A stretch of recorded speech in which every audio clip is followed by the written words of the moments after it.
Good morning, everybody. We are live with Prepper Talk Radio on AM 630 K-Talk. News, media, awesomeness, everything. We're excited to be here. I hope you're excited to be here. We got a pretty good show for you. I'm always excited to be here. So Shane, the prepared guy, and you know me, Mr. PrepperCon. I'm getting fingers waved at me. Bring it down a little bit. Bring it down a little bit. I got the headphones on. Scott forgot his headphones today, so I've been cutting commercials. It's commercial week. Bring the simian down. Bring that down. There we go. Background's a little too loud. There we go. Happy now? I'm happy now. All right, welcome to Prepper Talk Radio, everybody. The bickering has begun. Yes. Scott and I, we are very good friends, but we have quite opposite opinions on many cases on certain things. What? And No. Of course we do. That's how life is. That's right. As well as you should with all of your friends. That's how all couples, they bicker and they quarrel, right? Awkward silence. We're a couple awkward now? pause. Well, Does your wife and my wife know about depends this? on what you consider. Did a I know about couple. this? You weirdo. Hey, we got an awesome show. We're talking winter prep. We're talking Fall prep. We're fall talking prep. Checking your Again, this is 72-hour kits. our third week talking about, in general, this type of prep. The seasonal prep stuff. Seasonal, very good, yeah. And the reason we're doing that is this weekend is kind of my lifelong trigger time. Of this is when I go through my bags, I go through my car kits, and I transition to the fall and winter gear. You should be checking your bag monthly, especially if you're using anything in it, because there's always a case where you might need to change something. But you should also be checking your house, checking all the things you're taking care of, your stewardship, if you will, to make sure you've got what you need. And that's what Emphasis. That you've got what you need. And that comes from having the right gear, having the right knowledge, and having the right resources. Speaking of resources, this show is brought to you by our awesome friends at Survival Medical, who have knocked out the old way of first aid. I knocked it out, submitted it, thrown it off the bus, whatever you want to call it. They've actually figured out a way to actually extend all of your first aid stuff. So instead of a kit that lasts you a year and a half, maybe up to 2 years, then the Band-Aids don't stick and the gels don't disinfect anymore, and they're just everything's powder or broken. And they've got up to 20-year shelf life first aid system. Everything, all of their kits. You can open them, close them. They've got this little tablet inside that actually holds the atmosphere in perfect conditions to keep these things lasting longer. I don't know the full science on it, but it's been very impressive. You can check them out. Survival Medical is online at survival-medical.com, but you can also go to the Murray Sam's Club right off State Street and about 215, just south of 215. Love that place. It's awesome. Check them out. You will be so happy because it's one of those things that you can actually get, and it will give you peace of mind. It'll give you the stuff you need when you need it. Everything's labeled. It's easy to use. Designed for a dummy like me. Come on. I'm not a medical guy. I'm not. No, I see your point, though. Other things I'm awesome at. Shelter building, I grew up in a general contractor's house. So if I don't know how to build a shelter, I'd probably have been disowned. But I'm not the first aid guy. My wife's better at first aid than I am, so she knows all this stuff better. But this stuff is easy enough that I can just figure it out and use it. Yeah. And that really kind of brings up the first thing I wanted to warm up on today is the word balance, comes to mind. Being what I want to be full-time prepper, I guess you could call it, and trying to balance all the skills, all the talents, all the tools, all the supplies you need to be adequately prepared or self-sufficient, I guess, is more the right term, and still not be a weirdo, a fanatic, a crazy type of prepper, and maybe be overly heavy on certain skills and lacking on others. That's something I continually struggle with is this balance. I guess I just call it balance. Now I know that maybe I feel a little heavy on certain skills and definitely light on others. Like last week we talked about gardening. I'm definitely light on gardening and food production. So I need to put more focus on that to balance out my skill set, I guess you could say. Well, there's also the harmony element, right? Harmony, great word. You can be super tactical, like our friend Jeff.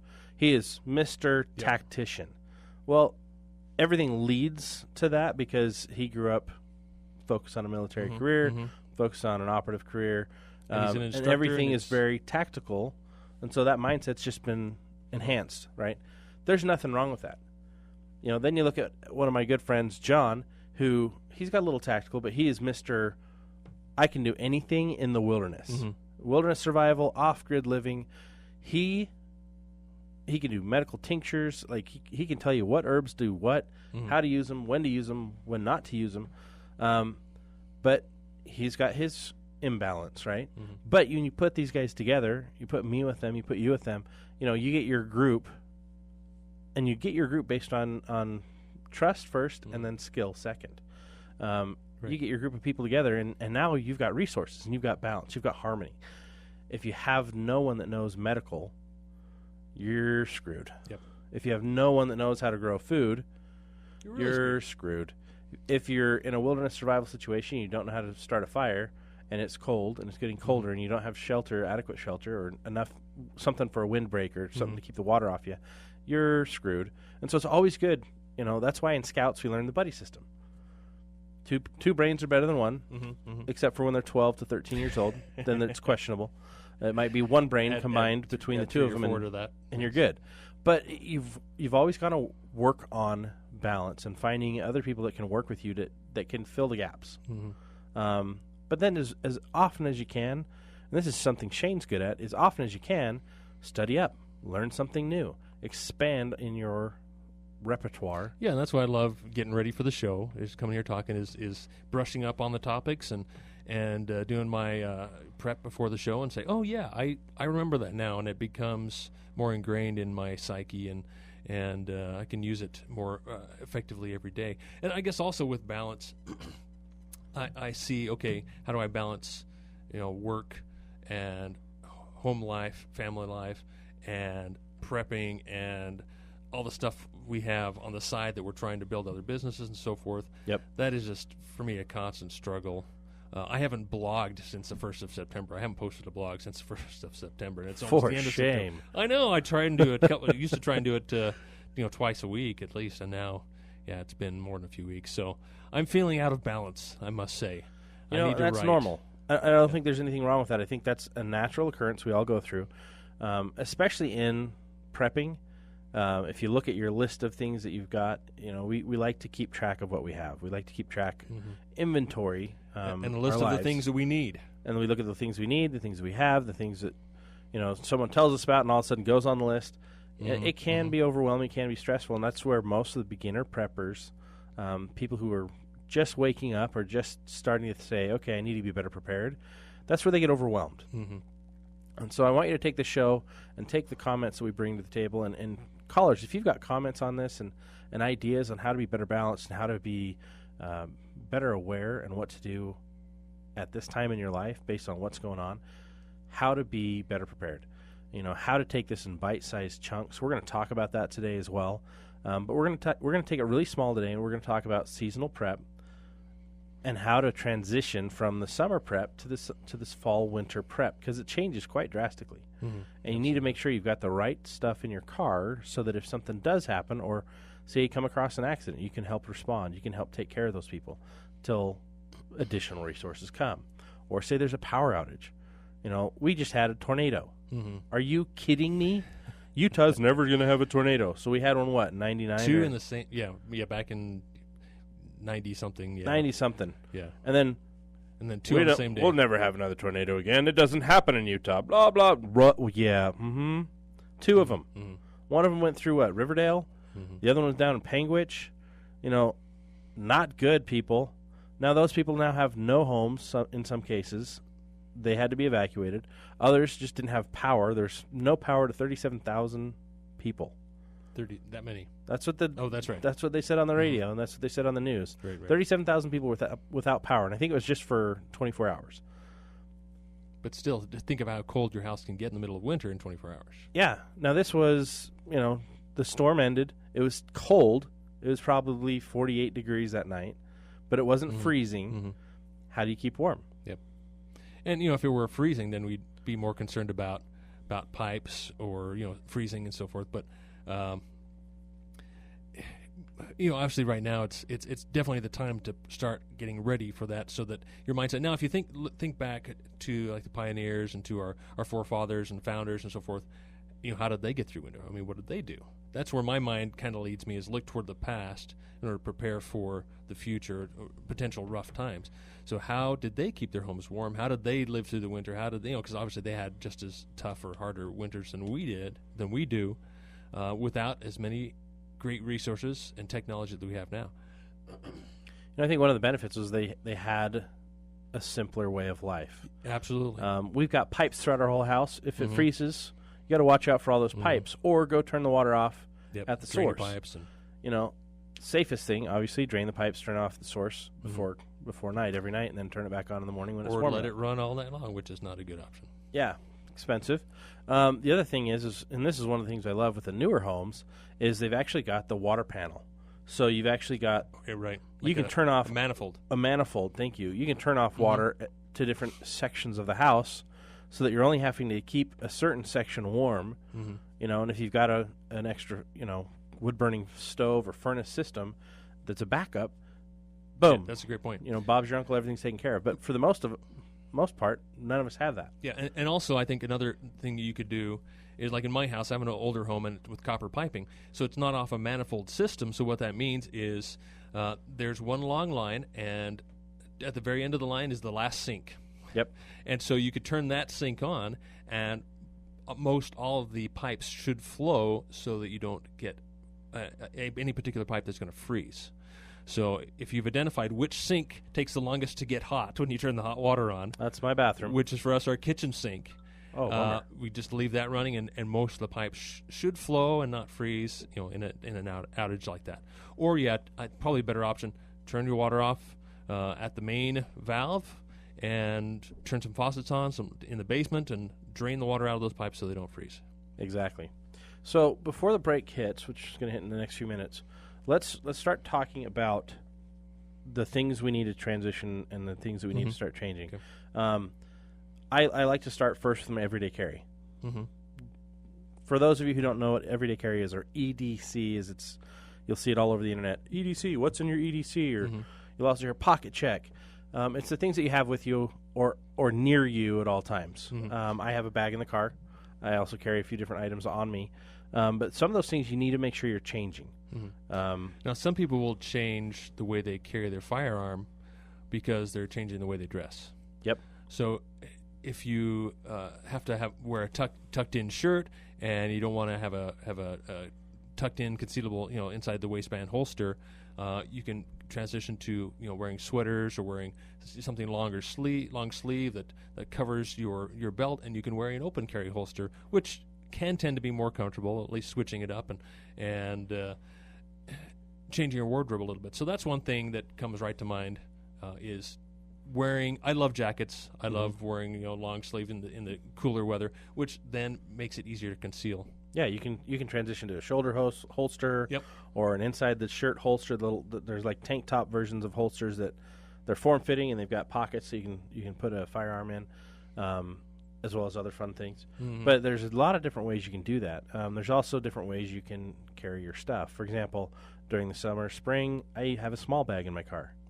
I don't have extra wool blankets. Right. I don't have extra wool socks. I don't have, a parka. I don't have this huge plethora, cornucopia, if you will, of additional items. But as soon as the fall hits, oh, you bet, it's stocked up. My big jacket's now in the back seat. I've got extra ponchos, extra blankets. In fact, the Utah game that they beat the USC a week ago, I was at that game, and it was said it wasn't going to rain. It was going to be done raining by 6 o'clock. Yeah, right. So I had 2 emergency blankets in my pockets, 2 ponchos in my pockets, because I had a buddy with me, and he'd invited me to the game. He was very kind. And so I had stuff not just for me, but for him. And that's because he's got limitations. Good neighbor, awesome kid, but he's got limitations. He doesn't have the mindset to think about personal preparedness. He can't drive himself, can't do a lot of things, but he is one of the most amazing fans I've ever seen. And he's one of the most cheerful people I know. And so I'm like, I got to keep this kid cheerful. I got to keep this kid happy and safe. So I had an emergency blanket for him. I had an extra poncho for him. I had all this other stuff to help him be prepared as well. And guess what? We ended up using the ponchos We ended up and we had nice big coats on, nice wool socks on, nice big boots. We had all this stuff, but it wasn't enough. And thankfully, I brought the extra stuff. So we're going to talk about that when we get back from the break. Right, keep tuning in. We're brought to you by Survival Medical. Check them out at Sam's Club on State Street and 215. I-15. Yeah, I-215. Oh, 215. The 15 and State don't cross. Oh, you're right. I am right. We'll be right back after a message from our sponsors. Well, welcome back to Prepper Talk Radio on AM 630, K-Talk Media. Check out the new website, ktalkmedia.com. It's getting better every day. We're adding more content. Follow us on Facebook. Follow us on Twitter. Prepper Talk Radio. Pretty easy to find. And the coolest thing about it is we're just like you. We're just everyday guys doing everyday jobs, and we have a cool radio show. Painfully normal every Painfully day. normal? I don't know. I enjoy it. So absolutely. As a wonderful reminder, we've got General Conference coming up this next weekend. That's a Utah thing. I guess it's a global thing, but in Utah, it's like you hear about it. So it's really easy for us to remember, okay, time to rotate my stuff. Every time you hear about conference, because that's about the time seasons change, I've always just said, conference weekend, change all my stuff. And in the meantime, while you're waiting for this weekend to change stuff, you can actually start now. I think it's a good idea to start now. But check out Survival Medical. These guys have the best first aid kits. It's the only first aid kit, tougher than nature. They're in the Utah Sam's Clubs right now. They're in Murray. Check them out. They've got a cool display that actually explains how cool the product is. Shows, it's waterproof. It's windproof. It's going to last a long time. They've got up to 20-year life on these products. Check them out over at Sam's Club on State Street and I-215. They'll be there for another probably 7 days, I think. But get there now, get your stuff, and then go get yourself ready. Get things taken care of. If you procrastinate getting things taken care of, you will be screwed if something unknown happens and you're not prepared. That's why we prepare. We try to prepare for as many possible things we can so that you don't have to worry about it. Mm-hmm. So that you can actually be a resource when something happens rather than a drain. That's why I brought up the balance. Where do we find the balance? And I think that also comes into, I've got X amount of this supply and X amount of that supply. What do I need next? I mean, where's my priority? Do I have too much ammo? I have too many guns at this point? Or do I need more wheat? Do I need more flour or rice? Those types of. That's always tricky for me to figure out for our family needs is the balance of supplies according to the funds that are coming in. Okay, what do we apply that to next? Yep. Do we add a wood-burning stove to the house? So that's where I want this kind of conversation to go today is toward, how do we keep the house? I mean, I want to talk about that anyway. Well, before we get into that, let's lead the conversation. Keep talking. You're like hijack and tend to switch hijack. off. We're still talking about winter prep, things you need to be getting ready for. And yes, prioritizing is important, but you've also got to realize, what's in someone's budget? Everyone has a budget to take care of themselves. What they end up doing with it is the problem. Mm-hmm. A lot of times friends will be like, well, I want to go on this trip to so-and-so, such and such instead. It's more important. Okay, well, what happens if you lose your job in the meantime? Mm-hmm. How are you going to survive? That's why we talk about emergency preparedness. It's not just the scenario of what if the power goes out all over the city because of an earthquake, or what if there's a tornado and you're displaced? It's any kind of life-changing scenario. What if you're not planning on having a kid and all of a sudden you've got a kid? It's the everyday There's things. Crazy things that can happen all the time. So we're talking right now specifically fall and winter changes. So I'm just gonna go through my list real quickly. Cool. Things that I always make sure I have additional of as soon as the weather gets cold. Additional wool socks, an additional warm change of clothes. So in the summer I might have an extra pair of utility pants, lightweight, breathable, zip off where I can actually have them into shorts or whatever I want to use them for. In the winter I have my heavy duty, my Carhartts, my Dickies, my tougher pants, thicker, warmer, that's going to keep me better insulated against the cold. Jackets and coats, waterproofed, knit hats. I love wool hats. In the winter, you've got to have extra wool hats because you'll freeze if you don't have them. And wool is great. I love wool of any kind. Wool blankets, wool gloves. And if you want to get more technical, there's other products you can get that are even better. Mm-hmm. But this is on a dime. Yeah, absolutely. On a dime, on a budget, this is always going to take care of you. Hand and feet warmers. Mm-hmm. I have a pack of those in the car all winter long. You can get them at the end of the winter, and you can get them usually super discounted, but you always got to watch out because expiration dates are usually really short when those come in. Always make sure you're also in your car. You've got your first aid kit. You've got a car jumper kit, and you know how to use them. Mm-hmm. You've got your tire change kit and a blanket to throw down that you can lay on because most likely the ground's going to be wet or icy. I was going to make sure to bring that up. Is bring something that's kind of waterproof. Mm-hmm. That you can throw down on the ground if you have to get under your car for to change a tire or whatever, that you're not going to get wet. That's going to protect you from the wet road, the snow, and so forth. I think that's something I always have in my vehicle. I don't like to get dirty. I mean, even in the summer, I have that down so I can, if I need to crawl around under my vehicle, that I don't want to get dirty and get back in the car. Exactly. So, and for me, it's about everyday stuff. It's not just about emergencies because, an emergency can happen and you may or may not be prepared for it, but are you prepared for the everyday little things? Like, I need a pen. I mean, yes, I always have a pen on me. That sounds stupid and silly, but I always have a pen. Exactly. And in the winter, if you just leave it in your car all the time, it might freeze and you may not be able to write with it. Mm-hmm. So you want to keep one on you as best you can. I'm constantly carrying bags in and out of my vehicle. Yep. And it's a bit of a curse, but... So here's some other ones. A mummy bag, a Mylar mummy bag. Mm-hmm. I think those are great. You can still throw a wool blanket around you. This will just reflect heat back into you better. If you're short on space. Yeah. Otherwise, just throw one of your sleeping bags in there. Not all of us have that much room in their car, though. Yeah, exactly. If you're not short on space, just keep a sleeping bag in there. Get a couple of things in your car just so that you've got them. And not just for you by yourself, but if you ever have anyone with you, it's good to have extra stuff because then they're taken care of as well. One of my favorite things to do is I actually rotate my food. Mm-hmm. I'll go through my MREs and I'll pull out the ones that are getting closer to their lifespan. So do you eat them at that point? I usually eat them. Mm-hmm. So conference weekend is eating my MREs. Sometimes eating the SOS food rations.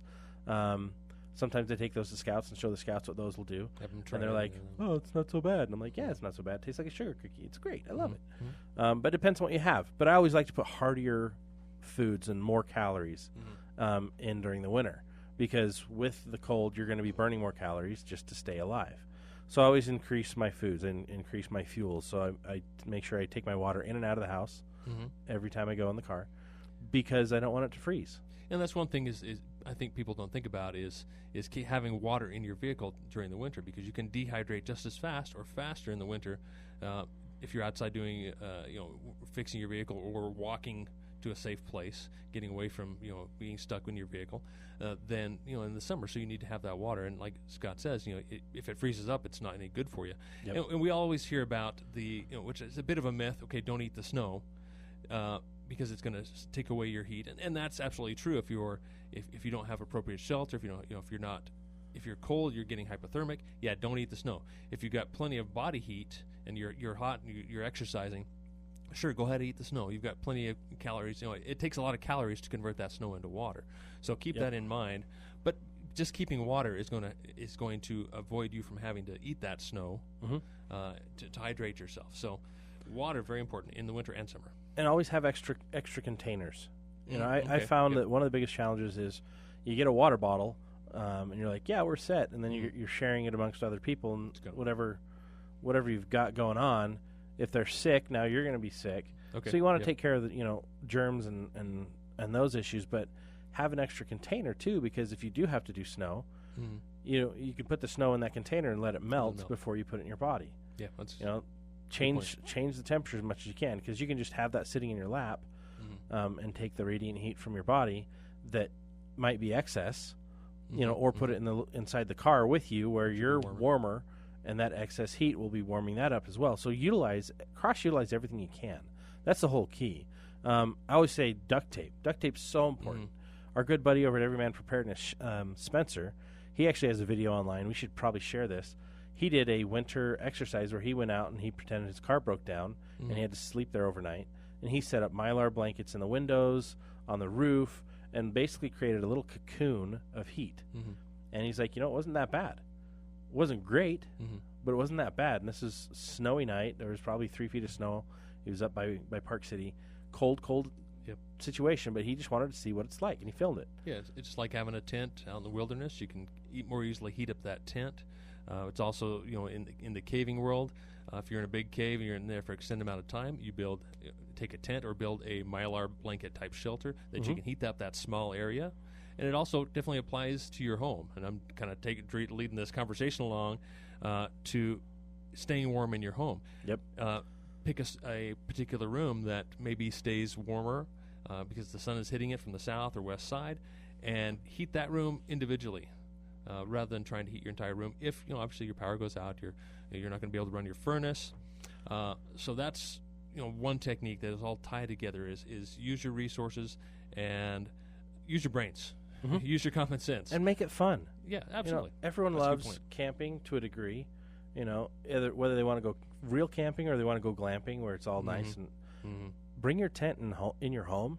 Your kids are going to love it. They're going to be less afraid of what's going on. They're going to be more excited about what you're doing by creating an environment of peace and tranquility, and they're going to be able to get through psychologically that downtime. Yeah, absolutely. Set a tent up in your home. Yeah, heat the tent up in that one room you're trying to keep warm. Yeah, in that one room, set it up. Make that where everyone sleeps. Make that where everyone communes.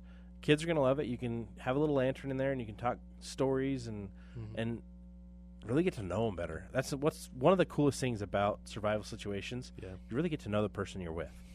You really find out what they're made of. Quality time with them. Quality and time. And you and I were talking about this a little bit the other week. You know what? If there's a collapse, man, bring it on. We're ready. Just bring it, because I want to spend some quality time with my family. I want to stop working. I want to sit down in a room with my family and read scriptures and talk and play games and have fun and bring it on. I tell you, to bring on the collapse. I'm ready for it. I wouldn't say I'm ready for it, but as we're talking about this, if you've got things that we're missing that you think, hey, we need to make sure people think about this fall, give us a call. Join in on the conversation. We'd love to have you here and well, I guess not in studio, but get on the phone. Join us. We're passionate about this, so you might be tuning in and going, what the heck are these guys talking about, and why are they so excited about a collapse, or why are they so excited about the energy going out or the entire grid just gone? Well, just think if the power goes out and for 24 hours or longer, how are you going to heat your home? And how are you going to use your sewer? Yep. Here's the thing. All the water is force pumped into our homes. We're not living off gravity-fed pressure systems because our grid's so big. Everything is manually pressurized. And ultimately that's true because, say, like in Orem, we have water tanks sitting high on the hill, so everything is gravity-fed. But to get the water to those tanks, it has to be pumped out of the ground. But there's also pressurized systems to keep all the businesses going because your business water systems pull a lot more water than your homes, your residential. So they have to force additional because it's all on pressure. the same system, they have to pressurize the entire network.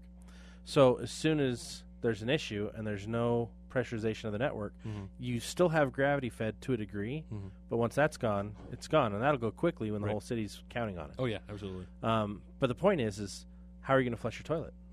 Where's that sewage going to go if there's no receptacle receiving it? And especially in winter when you need to dig a little outhouse outside. So be prepared that you may have to dig a latrine. We actually have a caller. Let's bring him on the air. Hey, thanks for calling K-Talk. You're on the air. Yeah, you guys were talking about how to heat possibly your home if the power goes out for a while. Yeah. I'm kind of a prepper, too. I've got a lot of coal and a lot of wood, but it kind of was bothering me one day, so I got on YouTube. Besides you guys and all the info that you give us, YouTube's got some really good stuff, too. There was, the balloon tanks that you use to blow up the helium balloons? Yeah. When those are done with and discarded, there's actually some YouTube videos that show how you can make a real cheap, inexpensive, small wood-burning stove for each room in your home. Okay. And I've actually done that. And then I thought Home Depot would sell the stove piping, the triple wall, to just take out a window. Right. But they don't. I guess for liability reasons or something. They don't sell it. But Cal Ranch does. Okay, cool. Or I've even gotten it at the DI for real cheap. Oh, nice.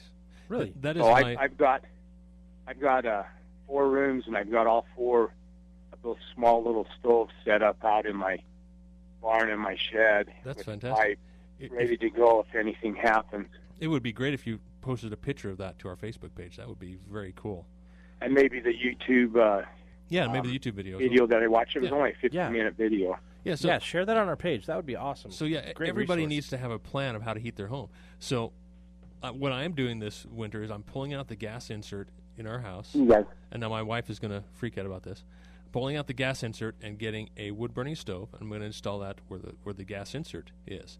But also, a more economical way of doing that is, like you're saying, you could take those little gas cylinders, or you can take 55-gallon drums, jump on Amazon, and you can find a 55-gallon drum wood-burning stove kit.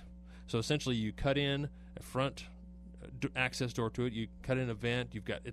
Comes with feet that you can get it up off the floor, and you can even do a double 55-gallon drum kit. So you have a secondary drum above it that helps radiate more heat, and then you vent it out to like you say, a window. At worst case, maybe your back screen door, or if you have a gas insert fireplace, swap it out there and get some of that double or triple wall vent piping to rent it out the ceiling. You can get that vent piping or even the cylinder type stove, the double stack over at Smith and Edwards, actually. Oh, okay. They've got them as well. They've got all your own kind of build it your own kits you can do. Another good resource is our good friends over at Cylinder Stoves. They've got cool. That's a nice Utah company. They've got some really cool options, all different sizes. And you can even order just a window kit. You can vent that just like a cooktop, wood-burning oven. I mean, it's that's cool. That's a good idea. Yeah, phenomenal. So find a way to keep your family warm this winter. Join us in the conversation. If you want to call in, we're about to head to break, but the number to call in is 801-254-5855. 801-254-5855. We love your contributions so far. We love doing the show. It's all about helping you be better prepared. We don't want to talk all the time. We want to talk to you guys. So we're heading into commercial. We're brought to you by Survival Medical. That's survival-medical.com. The next 11 days, they're going to be at Sam's Club off 215 and State Street. So we'll be right back after the break. Hey, welcome back to Prepper Talk Radio on K-Talk AM 630. Brought to you by Survival Medical, the only the only first aid kit tougher than nature. They're in Utah Sam's Club. They're going to be at the State Street and I-215 Sam's Club for the next 11 days. So get over there and check it out. We're talking winter preparedness. It's kind of switching out your gear, and we've got a caller on line 3. Let's bring him on the air. Hey, thanks for calling K-Talk. You're on the air. Thank you. What you've been talking about reminds me of a few things. I love the movie The Book of Eli, starring Denzel Washington. Mm-hmm. And there's a comment he makes, or someone makes, about how that people were killing each other over things that, like plastic gallon jugs, when they used to throw such things away. Mm-hmm.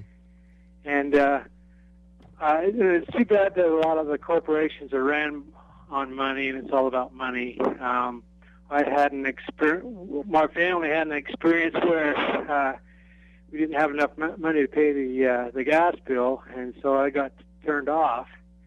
And so we came up with the ingenious idea, I guess, if you will, to fill up, this is during the summer, of course, to fill up gallon jugs, and from after we had drank the milk from them, to fill them up with water and put them out on the balcony to heat them up in the sun, and thus we had somewhat of a warm shower that we were able to take. Okay. Oh, nice. Yeah, you a mother of necessity. How does that go? Is necessity is the mother of invention. There we go. There you go. That's necessity being the mother of invention. So you took them out during the day. You'd take those containers out, put them in the sun to get them warmed up, and you'd use that for your personal cleaning and hygiene. Right. Just took the gallon jug in the shower and poured it over your head, and thus warm shower.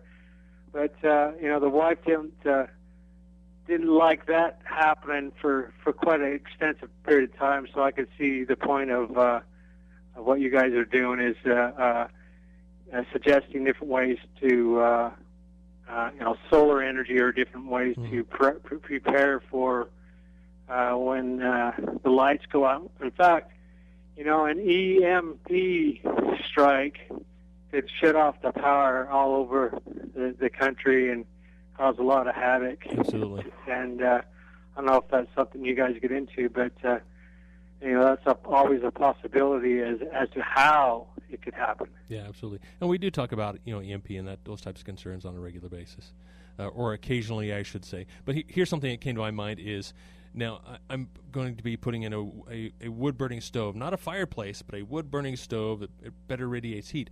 And what I can do, what I've seen done online, is actually taking copper tubing, copper piping, and wrapping that stove, at least sides of that stove, in order to heat water as a dual purpose. So you can cook on it, so it has a flat top to cook on it, it heats the house, and you can warm up water all at the same time and use it as efficiently as possible. Yep. I love that you called in, because it kind of helps us remember that we can get creative. There's a lot of different things. YouTube, our prior caller, he found a video on YouTube to help him put in, these different types of stoves. There's so many different things you can do, and you just got to get creative. But if you're starving and if you're hungry and if you can't function, you can't get creative and you can't come up with solutions. Yeah, so absolutely. That's right. So that's what we love. You got to have things prepared ahead of time, and there's trillions of gigawatts going to waste with not tapping into the sun, and I'm surprised that I'm sure that there's probably inventions that have been shelved by different corporations that want to know that that it would revolutionize the addiction that we have to the corporations that provide us with powers. Oh yeah, and there just got to be more ways to be able to tap into the energy that's created by the sun. And is there more than just solar panels out there? Well, there absolutely is. There's, of course, solar photovoltaic, solar electric panels, but there's also solar thermal panels that are used in heating water or heating a glycol, and then it goes into a tank and has a heat exchanger to where you can heat the water in your water heater, so it complements your water heater. So there's really cool systems out there where they can stand alone. You can have water going through it, and you can heat it in a panel on your roof, and then come down and you can use it, or use it with a glycol enclosed. Well, like in Utah here, we need to use glycol because it'll freeze in the winter, and use that as a heat exchanger. So yeah, absolutely, those panels have been around for a long time, and you can use those right now to help supplement your water heating. And in an emergency, you'll need some solar electric power to power those pumps. Yep. For heating that water up on your roof. But yeah, absolutely, take advantage of technology and put those systems into use now, so that when power's out, you'll barely even notice it. You actually brought up an interesting point, harnessing that sun's energy. A lot of times we think of just solar panels as the only option. Think about green rooms or greenhouses. Sorry. Greenhouses are great because then it extends your growing cycle, but you can also use those to heat your home. So you can take, if you've got a deck off the back of your house, if that's a good southern exposure, or maybe a east or west exposure during the day where it gets you some sunlight, take a bunch of Mylar, go to the Home Depot, get a bunch of the Mylar sheets, the drop cloths, and you can actually create a greenhouse just running it from your roof line down to the deck railing, and then close that, and then allow that heat to trap in there, and it'll help warm up your house. You can use fans to move that heat inside. Well, if the power's off, you can't use a fan. Well, I have solar fans, so that's what I'm thinking. Show off.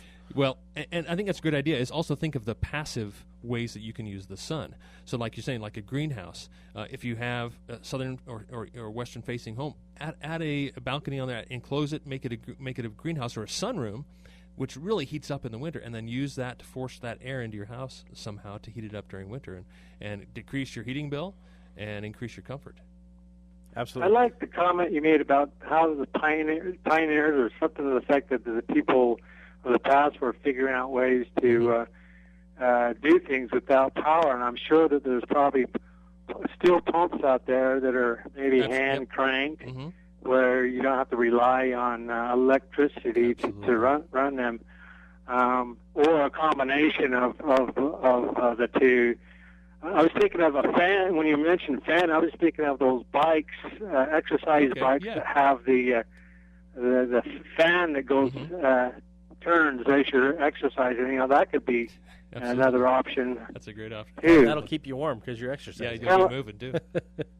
Kind of like Soylent Green, where in that movie where Charles Heston's is on that degenerating bike to create the electricity, that kind of thing. You know? I need to put that on my list on Amazon. I need to buy that movie. Soylent Green.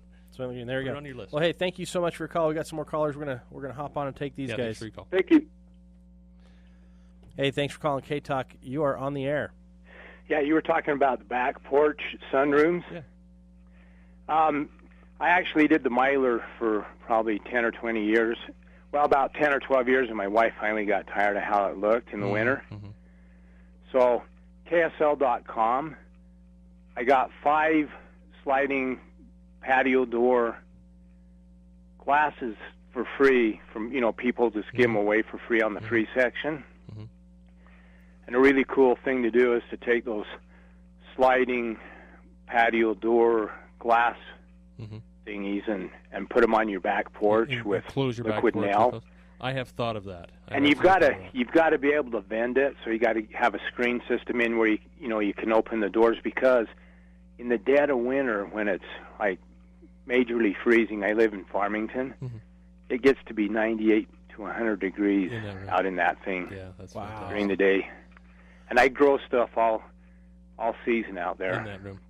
Very cool. But the sliding glass doors on KSL.com that are free all the time are a good way to go. So I'm going to have to beat you to the punch next time. Next time a door pops up, I'm there. Let's see who wins. Hey, thank you so much for your call.